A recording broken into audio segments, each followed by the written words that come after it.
been bought are telling us this.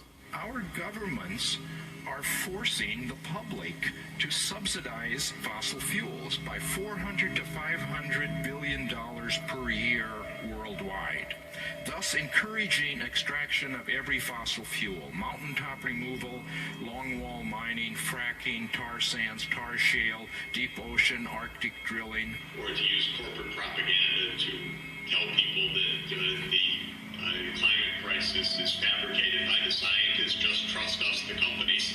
This path, if continued, guarantees that we will pass tipping points leading to ice sheet disintegration that will accelerate out of control of future generations. A large fraction of species will be committed to extinction. And increasing intensity of droughts and floods will severely impact breadbaskets of the world, causing massive famines and economic decline. Decisions being made in Washington do not reflect the will of the people. Imagine a giant asteroid on a direct collision course with Earth. That is the equivalent of what we face now.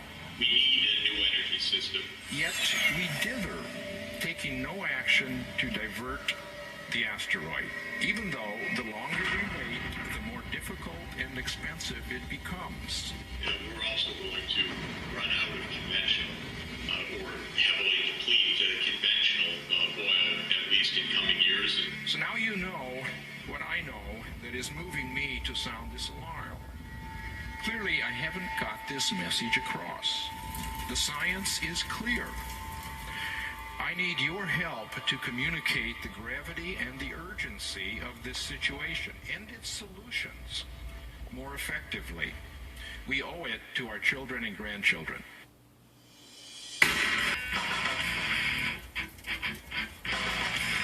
The reality of big oil's influence on government allowed me to connect the dots between the Supreme Court's decision on Citizens United that enables corporations to spend unlimited money on campaigns and front groups for their interest, and it now began to make perfect sense.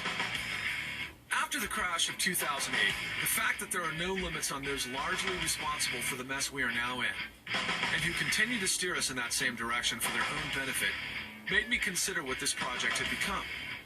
If the super PACs are the way money and interest are used to buy influence to affect outcomes amenable to their interest, then our journey to find the truth had become the Everyman Super PAC.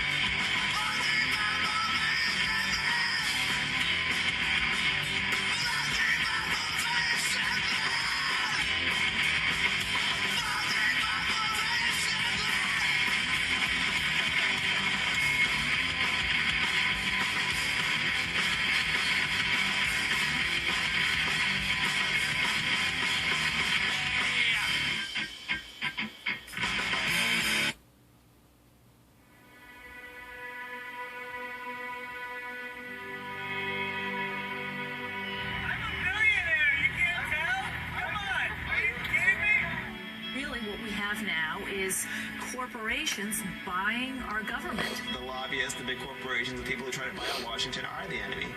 But a government that works of, by, and for the people isn't the enemy, and that's unfortunately what they've demonized. We the people are being threatened by the corporate money and the corporate influence in our politics. The billionaires, through Americans for Prosperity, stir up populist anger against big government, which is getting in the way of big business like Koch Industries. We've spent a lot of time this year kind of exposing the Kochs, which, as you know, are these two billionaire brothers who fund literally a vast political network of candidates, of think tanks. They spend millions upon millions of dollars in politics to influence public policy in a way that helps their corporation's bottom line and at the same time is harmful to the American public. To give you a sense of how much money they spent lobbying and, 2008, 2009, $32 million. They spent $1 million to repeal California's global warming law. They are the largest funders of climate change denial. They've spent $50 million. This is the way that you control people in democratic societies. You basically spread enough lies out there that you don't let people get educated about what's happening to them. They are lobbying for, an anti-regulatory, pro-business agenda.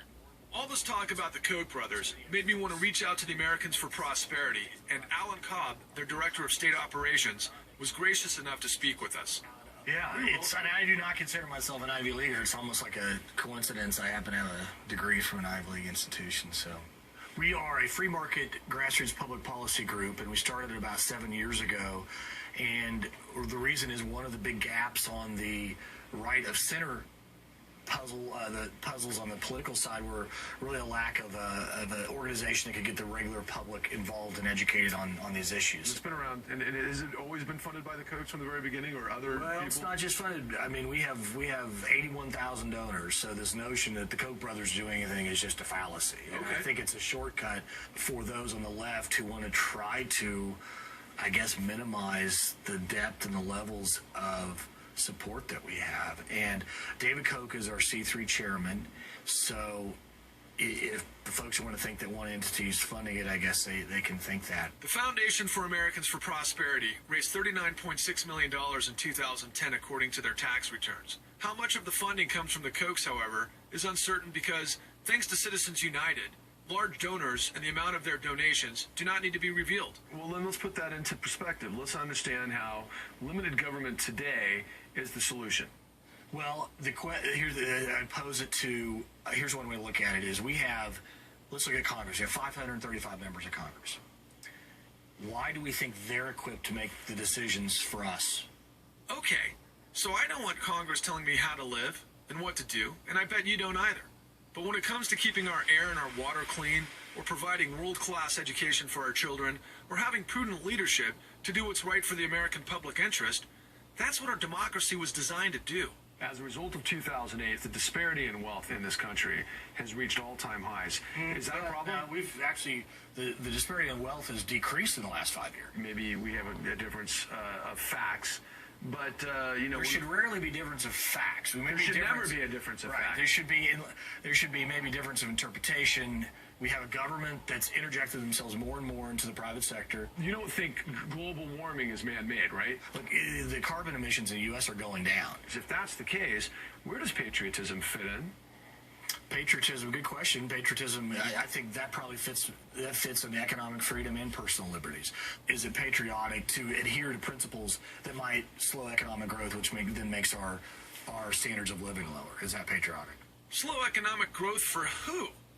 The Kochs have a $50 billion empire, and I'm barely keeping my head above water. The middle class, if we have any stagnation, it's because of lack of economic growth. Do we have a large middle class? Yeah, for like Do we have more people? the last 25 years, compared to inflation, the numbers vet out that we haven't had growth. Yes, we have. One of those things is talk about household income. Our households are smaller. This is where you get into where maybe you can debate facts because we're not always talking about the same facts. I think we are one of the largest manufacturing countries in the world.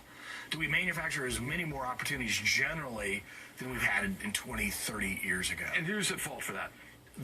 I would say generally government, specifically federal government, over the last 10 years, but I think Obama's exacerbated things. Some of their solutions are, the Occupy Wall Street solutions are to have government provide these jobs and force corporations to pay. I think the other thing, disappointingly and sadly, some of them turn into anarchist thugs. So give me the long-term plan. Tell me what the long-term plan is. Continue to educate the public on the impacts of government on their lives and how a free market and economic freedom help everybody. Truth be told, slow economic growth for who? The Kochs have a $50 billion empire, and I'm barely keeping my head above water. The middle class, if we have any stagnation, it's because of lack of economic growth. Do we have a large middle class? Yeah, for like Do we have more people? the last 25 years, compared to inflation, the numbers vet out that we haven't had growth. Yes, we have. One of those things is talk about household income. our households are smaller. This is where you get into where maybe you can debate facts because we're not always talking about the same facts. I think we are one of the largest manufacturing countries in the world. Do we manufacture as many more opportunities generally than we've had in 20, 30 years ago? And who's at fault for that? I would say generally government, specifically federal government, over the last 10 years. But I think Obama's exacerbated things. Some of their solutions are, the Occupy Wall Street solutions are to have government provide these jobs and force corporations to pay.